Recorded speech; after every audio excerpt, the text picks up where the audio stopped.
This is a home inspection overview of unit 17192. We're going to start here in the attic and then continue on the interior of the house, and then we do the exterior. So look over here inside. You have a high efficiency furnace. So that's, you can see that because it has the PVC piping and it's concealed. Most of the time it's because you have a foam roof.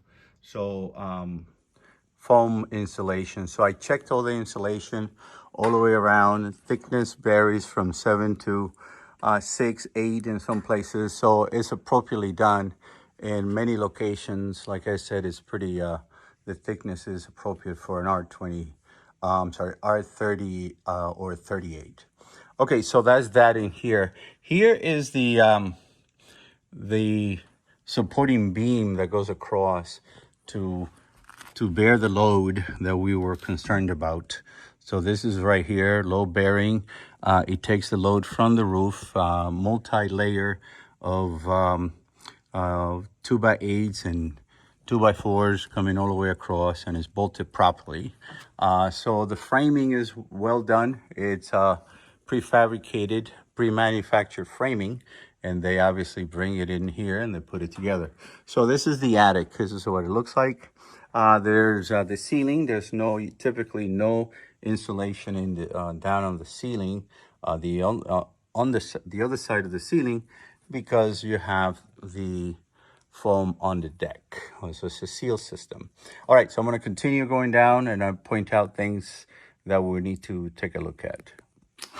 Now coming down here, we're going to start here in the laundry room. Washer and dryer, we just check them, make sure that they have power and electricity. We do not run a cycle, but we did run a short cycle just to make sure that it runs. So it's not a full cycle. The dishwasher will run a full cycle in the dishwasher. We make it run, and I'll show you that when I get to the kitchen. So this, you have the option for electricity and also for gas. I check all these outlets as I run into them to make sure that we have power in them, like this. Power with that. I also use one of these tester, nothing magical on these. Hot, neutral, and ground. And I check all your outlets to make sure that you are powered. So I did not find any problem with the outlets. I also check the GFCI, that's the ground fault circuit interrupted in the bathrooms and in the kitchens. So that would be that. And then to test it will be like this. You just have to reset it. If your hands are wet here and any of the bathrooms, they are daisy chained, put together. So that is how that works. Okay, so continuing here, I'm just going to show you going all around the house and then point out the things that are to be corrected. This is they call it mother-in-law room with a bathroom. I check everything here, no problem. It has its own thermostat. The fans work, that one works, no problem. All these outlets, like I said, were checked. In this office also, I checked everything here, not a problem there.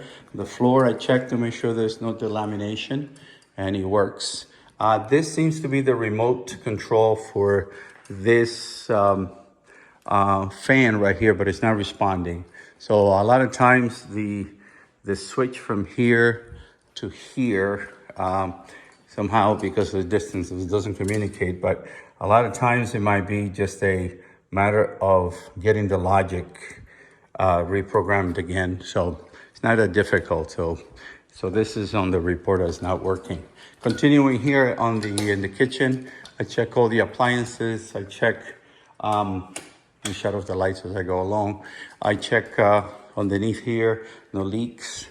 Dishwasher, the soap is not open, so I ran the whole cycle on this when I started, and everything is good here. Getting into the master bedroom and the master bathroom. Once again, I checked all the faucets, make sure that hot is on the left and cold is on the right, and all this right here. Check the toilets, the exhaust, all that is good here. Let me shadow flights as I go along. Closet, I also check to make sure that there's no problems with the ceilings, no problem with the shelves. So all that was checked.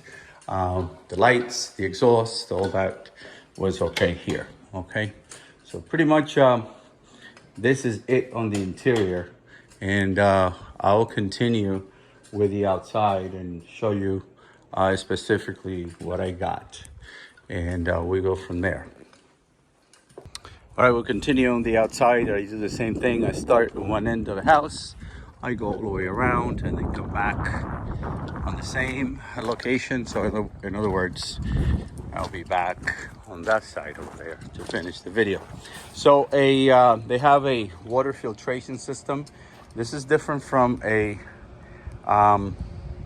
water softener. This is just they do have filtration, and they're outside. Obviously they come over and change them out here. I check all this, making sure that everything works. This works, that works. Shut off valve in the event that there's a problem. You can shut off the water at your house.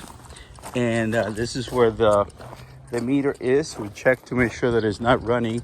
If it is running, then there's an underground problem, but it wasn't running, so that's a good thing.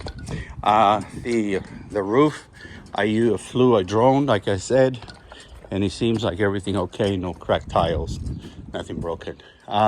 Electrical panel, I opened the inside and looked inside to make sure everything was okay. Gas is because you have gas in the furnace, and you also have gas in the for your hot water heater.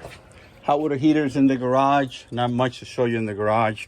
Garage door opener and everything else there works, but it's recommended that you have a opening up here for ventilation, one at the top and one at the bottom. It's recommended for making sure that you have fresh air intake. So what will happen is this usually will be a cut like this in here, one at the bottom, and then they'll put a register, just like one of those registers for the air conditioning units. Again, typical stucco, there might be some minor stucco cracks, and I show you that, but it's not a structural thing, and it's technically you just don't fix them, because the air hairline cracks and nothing really, no moisture or anything is going to come in your house because of it. It's recommended that this is cut back in order to eliminate any possibility of termites. The stem wall looks in good shape. Everything good here. Check all these outlets.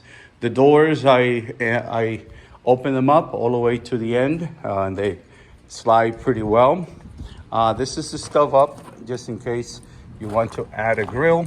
Recommended that the grill be extended at least 10 feet from the house. So here is coming towards the end. These are the typical cracks, but again, they're not they're basically shrinkage crack. Now sediment crack, the shrinkage crack. Okay, so here we are at the end of the unit, and you get some information from it. It is 4 ton. 1 ton covers about 500 to 600 square feet. So if you use 4 times 5, that will give you 2,000 square feet. 4 times 6, 2,400. So somewhere in between there. It tells you when it was manufactured, and it also tells you what type of refrigerant do we have. So we have a 410A refrigerant, and it was manufactured in 2022. So it is working pretty well, and is gave me really good temperatures. So at any rate, that would be the conclusion of the video. Give me a call if you guys have any questions. Thanks.